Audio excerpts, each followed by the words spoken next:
Sebagai calon kepala daerah tak ditemukan di KPU Solo maupun juga di Jakarta. Benarkah demikian? Lalu apa arti penting dari berkas ijazah Joko Widodo yang ada di KPU? Kita bahas bersama Roy Suryo dan juga kuasa hukum Jokowi Rifai Kusumanegara. Mas Roy, selamat malam Bang Rifai. Selamat malam. Ini nampaknya nggak pernah selesai ya kasus ijazah Pak Jokowi nih ya. Pertanyaan saya Mas kalau Roy. dari dulu ditunjukin ijazahnya selesai. Oke, pertanyaan pertama saya Mas Roy, kenapa sampai ke KPU Solo, ke Jakarta, nyari berkasnya Pak Jokowi ini antara gemes apa gemes banget? Gini. Sebenarnya itu juga itu muncul karena dari statement Bareskrim sendiri. Ketika kemudian gelar perkara pada tanggal 22 Mei yang lalu, itu kan banyak data-data ditampilkan. Dan kemudian juga termasuk katanya ada 36 yang dari UGM. Nah, kami kemudian tertarik juga untuk ikut juga melihat sih gitu kan kalau itu ditampilkan, dan ditampilkannya kan hanya berupa digital itu. Harapan kami waktu itu fisiknya masih ada. Ya, mulai bukan hanya soal data di KPU, mulai dari harian KR, Kedaulatan Rakyat. Itu kami datang ke KR. Kata KR udah nggak ada, udah diambil. Terus ke perpustakaan wilayah. Menarik lagi Mbak. Di perpustakaan wilayah itu tidak hanya KR tanggal 18 Juli tahun 80. Tapi 3 bendel, 3 bulan itu diambil semua. Loh ini apa-apaan ini diambil semua gitu loh. Kemudian skripsi. Itu udah ada puluhan juga skripsi disita semua. Ini apa skripsi itu juga termasuk barang bukti gitu. Nah yang menarik apa? Sebenarnya sederhana. Apa yang kami lakukan itu dalam rangka penulisan buku kemarin ya, Jokowi White Paper ini ya gitu. Ketika kami menulis ini, kita ingin lihat memperbandingkan apakah benar atau apakah sama ijazah yang dulu dipakai Jokowi ketika mendaftar wali kota Solo, kemudian ketika mendaftar pilkada DKI Jakarta, pilgub dengan presiden tuh sama atau tidak? Oke, yang itu hasilnya aja. Di Solo dan Jakarta di KPU. Gimana bisa ada hasilnya di sana gak ada semua. Jadi ketika didatangi oleh Bang Resmond, didatangi oleh Dr. Taufik ya, mereka menjawab tadi Mas Justinus tadi jawab itu udah disita. Ini menurut saya agak-agak maaf ya, agak-agak terlalu gitu loh. Kalau fotokopi disita, kenapa nggak ada pertinggal? Itu juga yang terjadi pada UGM kemarin ya. UGM kemarin dalam statementnya, dalam podcast yang 35 menit itu ya, 34 menit sekian itu, kan menjelaskan semua berkasnya diberikan semua, sampai nggak ada semua di UGM. Ini kan konyol gitu loh. Sama seperti halnya kalau nanti terjadi sesuatu. Mungkin biar nggak ada yang tercecer Mas Roy, biar dikumpulin semuanya. Nah, mestinya kampus itu punya pertinggalnya. Mestinya KPU itu juga punya salinannya. Apalagi itu kan cuma fotokopi. Apa sih salahnya memfotokopi? Tapi sebenarnya khusus yang UGM misalnya, itu kan juga dulu sebenarnya malah sudah benar. Harian kompas.com sendiri waktu itu ada seorang wartawannya namanya Mas Januarius Fabru waktu itu mewawancarai dekan. Itu malah dekannya menunjukkan fotokopi ijazahnya. Ijazahnya Jokowi sama ijazahnya almarhum Hadi Mulyono. Benar kalau menurut saya, karena itu sesuai dengan Undang-Undang Keterbukaan Informasi Publik nomor 14 tahun 2008 khususnya di pasal 18. Jadi intinya kalau sekarang nyari ke KPU Solo, ke Jakarta juga, ke KPU Jakarta nggak ada. Dengan alasan? Dengan alasan katanya sudah disita oleh kepolisian. Itu sebenarnya kalau mau dikejar ya, Dr. Taufik mengatakan itu pelanggaran terhadap Undang-Undang Keterbukaan nanti dulu Mas Roy. Oke, Bang Rifai, emang kemana sih berkas-berkasnya Pak Jokowi? Itu semuanya berarti tidak ada satupun yang tersisa, yang ditinggalkan begitu, baik di KPU, tadi juga di UGM termasuk? UGM, di perpustakaan wilayah dan Oke, saya perlu klarifikasi. Ya. Pada intinya kan gini, kalau saya akan menjelaskan dari sudut Pak Jokowi dong ya, gitu ya. Mengenai KPU saya nggak bisa komentar. Ya. Sekalipun mungkin nanti sedikit saya ulas. Nah, tapi intinya gini, Pak Jokowi kan mengikuti pilkada di Solo 2005-2010. Betul. Tentunya semua persyaratan wajib diberikan. Kalau tidak ya tidak bisa lolos. Karena itu di di pilkada itu ada tahapan-tahapan yang harus dilewati. Ya. Termasuk juga ini menarik karena Mas Ray menyinggung KPU Solo ya. Cukup penting begini. Ini mari kita renungkan juga gitu. Di tahun 2005 waktu itu Pak Jokowi hanya pengusaha mebel, baru pertama kali ikut pilkada gitu ya. Belum kenal siapa-siapa, belum punya network. Kalau waktu itu sudah amit-amit ya, misalnya menggunakan ijazah palsu, pasti sudah dihajar. Jadi kita bicara 2005 nih. Pak Jokowi seorang pengusaha mebel. Apalagi kebetulan Mbak, pengalaman saya juga kebetulan pengacara yang aktif di sengketa-sengketa pemilu ya. Ijazah itu pasti jadi sasaran Mbak. Makanya kalau Mbak lihat di googling di MK tuh banyak sengketa dari ijazah. Pasti jadi sasaran tembak gitu. Jadi sebenarnya kalau selama ini juga lolos begitu saja, tidak ada yang menggugat, asumsi, lagi-lagi asumsi ya. Itu selama ini tahapan terus sampai dengan, taruhlah kalau sudah KPU, udah terlalu kuat lah pilpres kedua kali. Ya, pertama kali kan beliau bukan siapa-siapa, pasti akan dihajar gitu. karena clear tidak ada persoalan, seharusnya ini juga sebenarnya mengindikasikan bahwa memang tidak ada persoalan. Nah, terkait bahwa ini barang ini pasti ada lah, nggak mungkin nggak ada. Kalau nggak ada pasti udah diserang oleh Tapi sekarang giliran diminta lain. nggak ada, katanya nggak ada satu pun. Memang karena menjadi penyidikan ini disita. Ini yang saya dapat informasi tidak hanya yang disita dari pihak dari KPUD Solo, tapi sampai di KPU Pusat pun disita. Dan mereka juga didengar jadi saksi semua. Nanti di persidangan akan didengar bagaimana perolehan ini, bagaimana semuanya. Jadi biar terang menerang. Karena kan bagaimanapun juga teman-teman penyidik punya kewajiban menjelaskan perjalanan ijazah ini digunakan sejak KPUD Solo hingga KPU Pusat. Nah, kenapa perlu disita? Kembali lagi ini akan dilakukan juga lapor. Makanya mungkin kalau kita lihat Bang Rifai, lapornya agak lama nih ya. Berarti artinya tidak ada satupun fotokopian yang memang disisakan. Artinya memang semuanya kalau ini saya praduga lagi nih.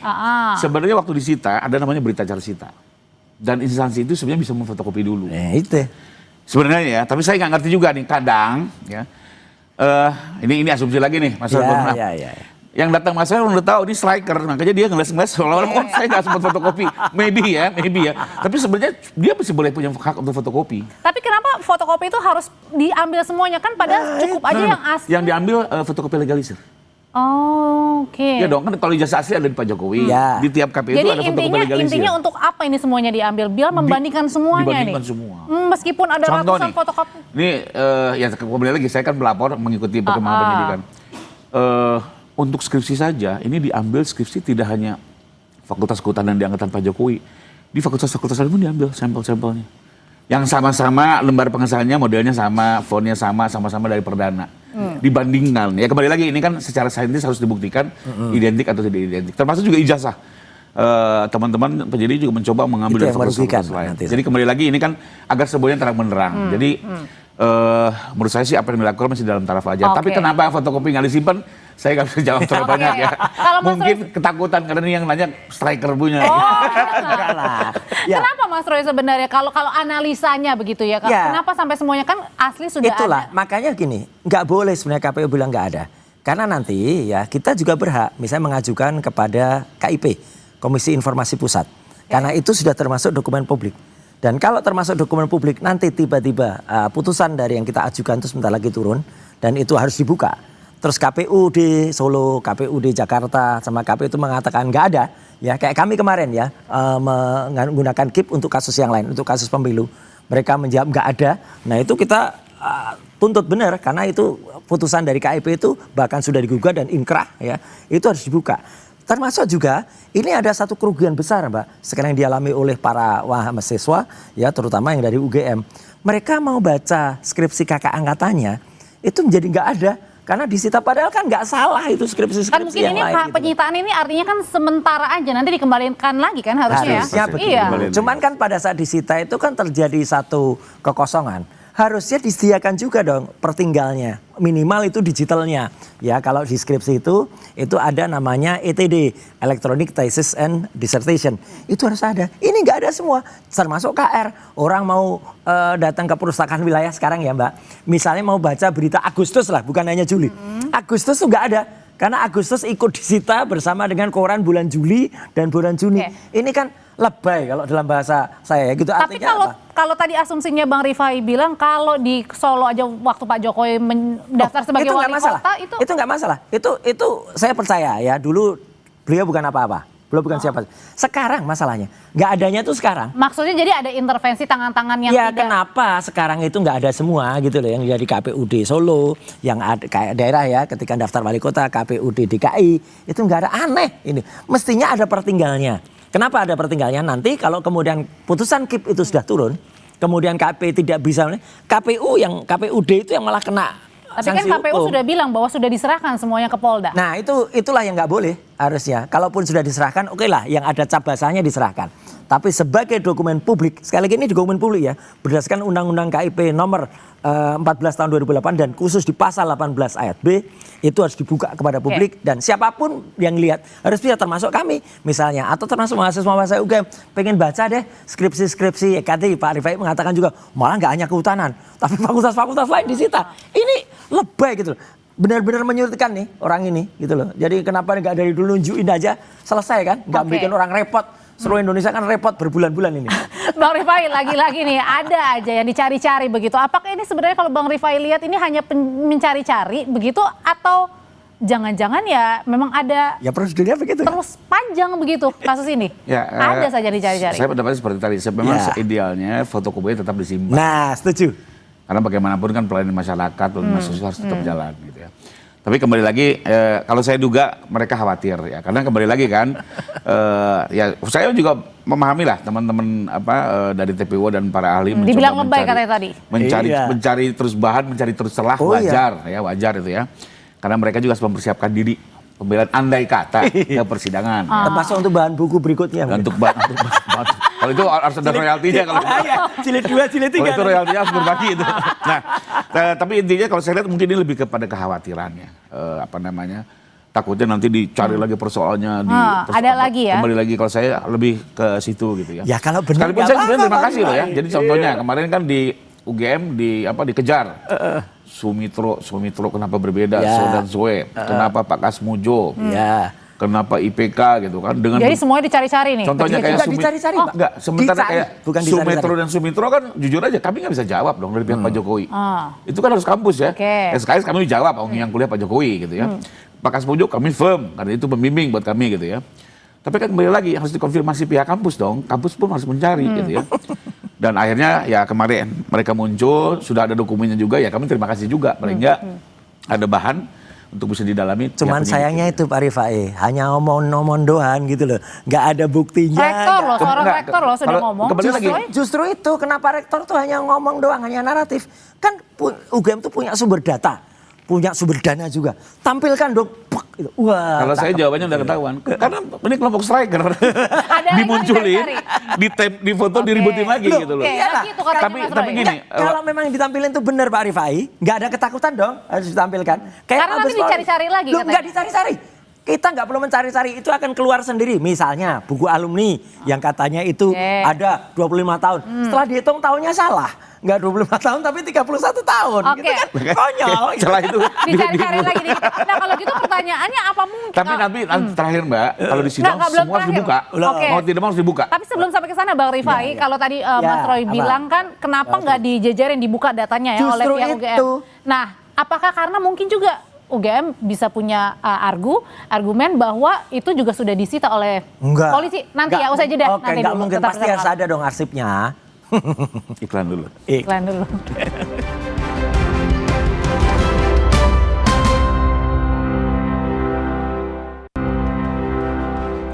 Dr. Tifa alias Tifauzia Tiasuma, salah satu terperiksa kasus ijazah Jokowi, mengaku terkejut saat mengetahui ijazah Joko Widodo sudah tidak ada lagi di Polda Metro Jaya. Pernyataan Tifa disampaikan usai ia menjalani pemeriksaan kasus tudingan ijazah palsu Jokowi di Polda Metro Jaya.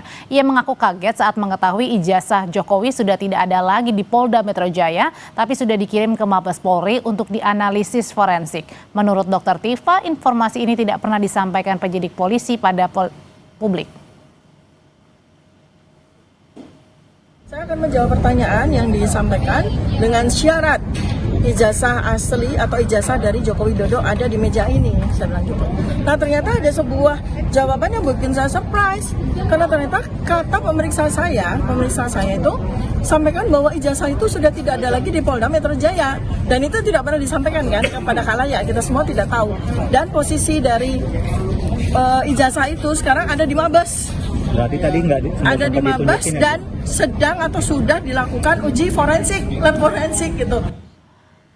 Mas Roy, ini berarti artinya Anda dan kawan-kawan lagi pusing nggak nih nyari-nyari gimana mau cari Enggak pembandingnya karena nggak ada di mana-mana? Enggak, justru nggak pusing. Kita senyum aja. Pak Rifai ini yang lebih pusing. Gini, jadi gini, itu kejadiannya kemarin ketika beberapa teman itu mempertanyakan sebelum diperiksa, ditanya ini kausa primanya apa? Sebab pertamanya Pak ijazah kan. Kemudian kami ini dituduh ada pencemaran nama baik, meskipun Pak Jokowi nggak nyebut nama katanya. Terus ada fitnah dan lain sebagainya, itu kan dari ijazah. Lah mana buktinya ijazah itu? Ketika itu tidak dihadirkan, kemudian kan kami bertanya waktu itu, ya hadirkan dulu dong ijazahnya. Karena penyidik mau menghadirkan, tapi ternyata setelah koordinasi mereka bilang, Pak maaf ijazahnya lagi dalam antrian di Puslap 4. Lah ini kemudian menimbulkan banyak banyak Asumsi, simpul aja, oke. bukannya asumsi ini ya, tapi kemudian pandangan hukum ya, mungkin nanti Pak Rifai pasti beda pandangannya. Pandangan hukum dari pihak kami bahwa kami tidak boleh diperiksa dulu sebelum itu inkrah atau jelas ijazahnya. Ijazahnya teliti dulu palsu atau tidak.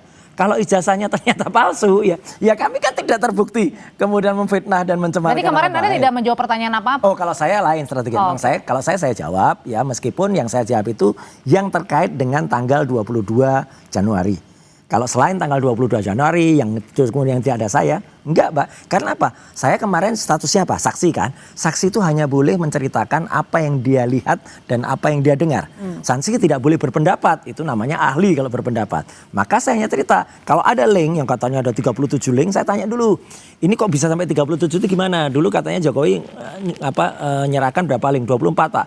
13 tambahnya dari siapa? Mereka akhirnya dari kami nggak bisa. Itu adalah delik aduan kok bisa tambah-tambahin. Kemudian dari situ saya tanya, dari 37 itu yang ada saya separuh ada nggak? Nggak ada, Pak. Karena saya sudah sempat lihat, saya sudah ngitung yang ada saya hanya sekitar 5. Sepertiga ada nggak? Seperempat ada nggak? Seperlima ada nggak? Nggak ada. Seperenam ada nggak? Ya itu, Pak. Sebentar, seperenamnya dari 5 itu saya lihat. Itu ada 2 yang ada Sylvesternya. Ya saya sebut ini. Kenapa? Karena apa? Sylvester itu tidak layak menjadi saksi. Karena dia harusnya masuk penjara. Ketika dia masuk penjara, kan dia nggak bisa jadi saksi. Atau dia nggak bisa di kejadian itu. Katakanlah dia ada di debat di Kompas misalnya. Kemudian peristiwa itu yang dimasukkan. Tapi ternyata harusnya dia kan ada di penjara. Nah, kemudian dia masuk dulu. Ini harus digugurkan dulu. Oke Pak, baik Pak, digugur lah. Jadi dari situ saya memang hanya menjawab yang taktis-taktis saja itu. Tapi Dr. Tifa, Dr. Resmond itu menyatakan kalau tidak ada ijazah yang asli yang ditunjukkan dulu, mereka tidak akan menjawab. Jadi balik lagi ke soal ijazah. Sekarang ijazah Pak Jokowi di mana sih sebenarnya, Bang Oke, jadi Rifai? ijazah Pak Jokowi kan dulu disita waktu pemeriksaan di Polres Surakarta ya. Oke. Dan memang waktu itu penyidik menyatakan akan dilakukan lapor karena salah satunya untuk penguatan bukti atas dugaan tindak pidana fitnah.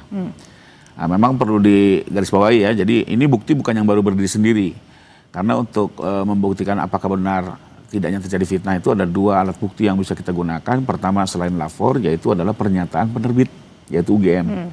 Pernyataan ini adalah yang pertama kali menjadi alat bukti dasar untuk bisa naik ke penyidikan. Nah, di penyidikan itu ada 2 tugas penyidik. 1, menentukan tersangka, 2, mengumpulkan lagi alat bukti. Nah, makanya di penyidikan itu baru dilakukan lapor. Jadi penguatan ya. Ini sekarang sudah dilapor dan yang tadi yang seperti saya jelaskan memang dibanding-bandingkan dengan banyak sekali dokumen, bukan hanya ijazah. Jadi ini ijazahnya di Polda atau di Mabes nih? Bukan di lapor, Puslapfor Mabes Polri. Oh, Puslapfor Mabes Pusat Polri. Laboratorium Forensik ya.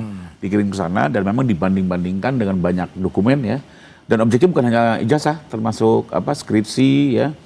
Dan semua dokumen-dokumen Termasuk administratif pun juga. fotokopi yang tadi dilegalisir begitu? Tentunya. Itu akan di-compare semua, dilihat, karena kembali lagi kan ini kan harus dijelaskan. Bagaimanapun juga penyidik harus mempertanggungjawabkan ini kepada di muka hakim nantinya kan. Menjelaskan. Nah berarti tim Itu jaksa ya. masalahnya, Mbak. Nah berarti artinya juga Belum Saya mau- selesai kan? Belum saya- selesai saya- kok tiba-tiba kami udah dikejar. Saya Silakan. mau mengomentari kembali lagi untuk penyidikan ini lagi kan tugas penyidikan itu adalah mengumpulkan alat bukti. Jadi alat bukti ini dikumpulkan lagi. Nah, tapi kembali lagi soal ada beberapa terperiksa yang tidak ingin menunjukkan memberikan keterangan sebelum ijazah ditunjukkan.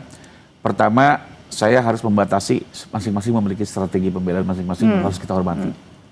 Tentunya keputusan itu pun juga sudah didiskusikan dengan pengacara masing-masing dan itu ini bagian dari strategi aja sebenarnya berarti ya? Nggak, intinya saya itu kadang juga kan kami juga suka jadi pengacara tersangka ya. Aturannya juga begitu sih. Banyak Ini kita kan belum juga tersangka. memainkan strategi dan kami nggak mau mengomentari. Oke. Cuma secara umum saya hanya mau menjelaskan ketentuan hukum terkait penyitaan. Undang-undang itu menjelaskan penyitaan itu tujuannya hanya 3. 1, untuk menjamin pelaksanaan putusan. 2, untuk mengamankan barang bukti agar tidak dihilangkan dan segala macamnya. Nah, itu. Yang ketiga, untuk membantu pembuktian. Ya, 3 ini. Nah, tidak ada memang ketentuan hukum yang menyatakan bahwa barang bukti ini harus ditujukan kepada saksi ataupun ini tersangka ya. Nggak ada. Nah, yang dimaknai dengan membantu pembuktian apa? Yaitu membantu pembuktian kepada hakim. Agar hakim nanti teryakinkan. Inilah bedanya alat bukti sama barang bukti, Mbak. Kalau alat bukti itu untuk membangun sahnya sebuah persangkaan. Tapi keyakinan itu bisa ditambahkan dengan adanya barang bukti seperti contohnya kalau pembunuhan mana pisaunya, kalau menembak mana pistolnya. Tapi dia ini barang bukti loh, bukan alat bukti. Alat bukti kan Dan ada tidak harus ditunjukkan pada surat saat keterangan saksi, Nah, keterangan ini ya, ahli pada gitu ya. saat pemeriksaan. Ini dikritisi. Nah, jadi yang mau saya jelaskan di sini Nggak benar adalah ini. secara hukum memang tidak ada ketentuan ya yang justru mewajibkan penyidik menunjukkan kepada saksi. Bahkan itu menjadi bahayanya gini Oke. contoh ya. Dalam perkara penyuapan, ya, KPK mempunyai CCTV waktu mereka masuk. Nggak mungkin dong ini ditunjukkan kepada tersangka. Oke. Karena nanti si Gimana tuh, Mas saksi Roy? akan Itu membuat lagi alibi, nih, ibaratnya- menutupi wah menyerang itu ibaratnya CCTV kita segala macam. dituduh. Itu kadang biasanya dikagetkan di sidang. Tuduhannya ijazah palsu. Dimunculkan dan baru kita sadar, Ya ada kan? alat bukti gitu. Kemudian yang memiliki ijazah saya asli kok. Ya buktikan dulu asli apa enggak. Nah ini lagi diproses, lagi diteliti dan ini kan aneh. Dulu ketika di Mabes cepet banget. Ya laporan, terus dan berapa hari udah keluar. Ini udah lebih dari seminggu atau 2 minggu udah keluar. Ini pun belum keluar hasilnya, ya kan? Lah kalau memang kalau dalam penelitian kami dalam Jokowi White Paper ini itu udah jelas itu 99,9% palsu gitu loh, baik skripsinya maupun ijazahnya.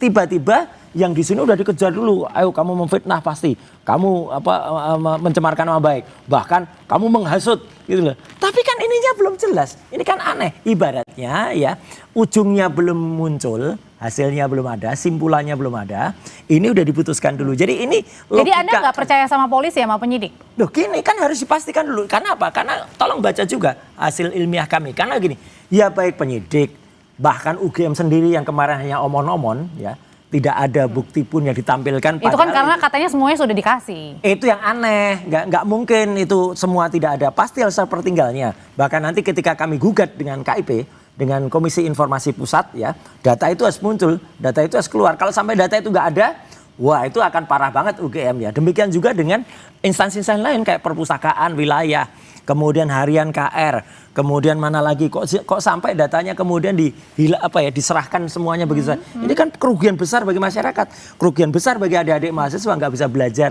skripsi lagi dari kakak-kakak angkatannya, apalagi kemudian perpustakaannya dibongkar ya, nggak bisa lihat lagi. Tapi kan ini karena ada case-nya, special case karena lagi ada kasus penyelidikan case penyidikan. inilah, case orang yang nggak mau menunjukkan ijazahnya inilah yang kemudian membuat gaduh, membuat heboh seluruh Indonesia kan gitu. Nanti akan Kalau di pengadilan ditunjukin. Nanti kan jawabannya selalu gitu Pak Rifa itu, nanti pengadilan mas, nanti pengadilan mas, jawabannya kan selalu gitu. Tapi kan sudah kejadian di Solo, di dulu ketika Gus Nur dan Bambang Tri, akhirnya pengadilan, sampai di pengadilan, sampai sidang dan sampai putusan itu hanya fotokopi. Ijazah yang dibutuhkan itu hanya fotokopi. Jaksa ketika ditanya, mana ijazah aslinya? Kami diberikan oleh polisi hanya ini Pak. Kalau perkara itu saya nggak bisa komentar karena pelapornya bukan Pak Jokowi. Kalau ini saya pastikan semua akan dibuka. Dulu pernah termasuk yang asli ya. Pasti Bu. Nah itu makanya kita tunggu. Tapi itu di pengadilan berarti kan artinya harus ada penetapan tersangka dulu kan? Nah iya kalau bisa naik berkas. Ini kalau bisa naik berkas. Kemudian kita hormati ya. Saya juga nggak mau bersangka. Sekalipun saya tetap akan mendorong, akan melihat proses penyidikan ini dengan tetap ya kita ingin tetap hati-hati, profesional dan komprehensif. Ya karena kami juga Pak Jokowi udah mana loh. Jangan sampai orang yang nggak bertanggung jawab malah diminta pertanggungjawaban. Tapi juga jangan orang yang harus bertanggung jawab malah dilepaskan. Iya kan. Lebih baik melepaskan 1000 orang yang bersalah, tapi daripada menghukum orang yang tidak bersalah. Oke, berarti artinya balik lagi. Cuma saya mau komentarin sedikit. Jadi gini, ini proses hukum yang yang objektif adalah begini, Mbak. Memang polisi ini sekarang tugasnya adalah mengumpulkan semua alat bukti, termasuk barang bukti yang berkaitan dengan persangkaan. Oke. Nah, banyak yang palsu. Memang ini tidak mungkin ditujukan ke sini. Karena apa? Kalau ditunjukkan kan akhirnya terjadi perdebatan. Tapi diberi kesempatan ya pihak tersangka, bukan masalah loh, kita nggak tahu ya. Kalaupun ada nanti mungkin satu orang juga gitu ya. Ini juga dikasih kebebasan untuk membuktikan kepalsuan. Jadi nanti pas ke sidang itu jaksa membawa sejumlah bukti yang menunjukkan keaslian. Sementara tersangka dan penasihat hukum yang terdakwa dan penasihat hukumnya membawa gudang bukti yang menunjukkan kepalsuan. Oke, berarti disitulah nanti argumennya. Hakimnya akan melihat di antara kedua ini mana yang benar, sah dan meyakinkan. Jawaban saya, berarti artinya harus ada penetapan dulu kemudian untuk saya, I don't ke pengadilan. So. Tidak akan. Jadi yang dimaksud Pak Roy kan pada saat ini ada alat bukti, ini harus tunjukin. Seolah ini punya hak untuk menghakimi, menguji, nggak bisa. Memang ini separate. Sekarang aja nggak pernah. Nanti yang akan menguji ini justru hakim. Hakim berarti di pengadilan Mas Roy, berarti gitu. harus artinya harus ada penetapan tersangka dulu. Ini kan klasikal ya. Sekarang tuh era terbuka. Ya, Kalau dari awal sudah semua ditutup-tutupi, kemudian disembunyikan, kemudian Bareskrim Mabes Polri menunjukkan saja hanya dalam bentuk digital, itu pun ternyata berbeda dengan apa yang kemarin. Kemarin statement UGM itu yang dikatakan adalah, oh itu transkrip sampai dengan sarjana. Di Bareskrim nggak ada bukti itu sarjana. Punya datanya loh, ada KKN-nya pada saat pertama kali Pak Jokowi mendaftar. Mana liputan dari Dipo segala kan sudah sampai ke wilayah, ternyata kan bingung juga di sana di Desa Ketoyan, omongannya beda-beda. Tapi sudah ada juga beda. pernyataan resmi kemana dari rektor? Ya resminya mana? Buktinya nggak ada, hitam di atas putihnya nggak ada. Jadi maksudnya Anda mau minta datanya, iyalah, detailnya. terbuka lah. Dan itu akan kita gugat dalam KIP ya, dalam Komisi Informasi Jadi Pusat. nggak selesai dong? Loh, nih sampai kalau jilid-jilid. jujur, Ada babak baru lagi nih. kalau dari awal jujur selesai. Karena dari awal punya mensrea, punya niat buruk untuk menyembunyikan data ini, ya nggak akan keluar. Dan itulah makanya kita kejar kejujuran dan kenegarawanan. Oke, Mas Roy terima kasih, Bang Rifai terima kasih. Selamat malam semuanya Bapak-bapak. Tetap bersama kami saudara, sejumlah aliansi masyarakat menggelar demonstrasi di depan gedung